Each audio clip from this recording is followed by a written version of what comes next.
Sigmund Freud and the Psychodynamic Approach. Halo teman-teman, hari ini kita akan menjelajahi salah satu tokoh paling ikonik dalam sejarah psikologi, yaitu Sigmund Freud dan pendekatan psikodinamik yang dikembangkannya. Freud, seorang dokter dari Austria pada abad ke-19, menciptakan teori psikodinamik yang mengubah wajah psikologi modern. Psikodinamik adalah pendekatan dalam psikologi yang menyoroti peran proses mental tak sadar dalam membentuk perilaku dan kepribadian individu. Struktur kepribadian. Menurut Freud mengidentifikasi 3 komponen utama dalam struktur kepribadian, yaitu id, ego, dan superego. Id merupakan bagian yang mengandung dorongan dasar dan beroperasi berdasarkan prinsip kesenangan. Ego bertindak sebagai penghubung dengan realitas dan mencoba memenuhi keinginan id secara realistis. Sedangkan superego mengandung norma-norma moral yang mengontrol perilaku kita. Tahapan-tahapan perkembangan psikoseksual.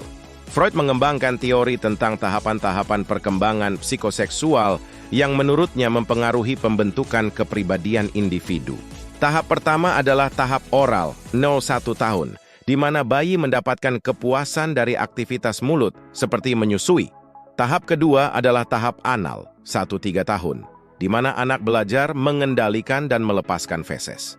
Selanjutnya, tahap falik 3-6 tahun, di mana anak mulai menyadari perbedaan jenis kelamin dan mengalami ketertarikan pada orang tua dari lawan jenis. Tahap keempat adalah tahap latensi, non-pubertas, di mana dorongan seksual ditekan sementara dan fokus dialihkan ke aktivitas non-seksual seperti belajar dan bermain. Terakhir, tahap genital, pubertas dewasa, di mana dorongan seksual kembali muncul dengan kekuatan penuh dan diarahkan pada hubungan seksual yang matang. Kontribusi Freud dalam psikologi modern. Walaupun kontroversial, kontribusi Freud dalam memperkenalkan konsep seperti alam bawah sadar, pertahanan ego, dan kompleksitas motivasi manusia tetap menjadi landasan penting dalam studi psikologi modern. Psikodinamik Freud memberikan wawasan mendalam tentang interaksi kompleks antara dorongan-dorongan internal dan realitas eksternal dalam membentuk perilaku dan kepribadian kita.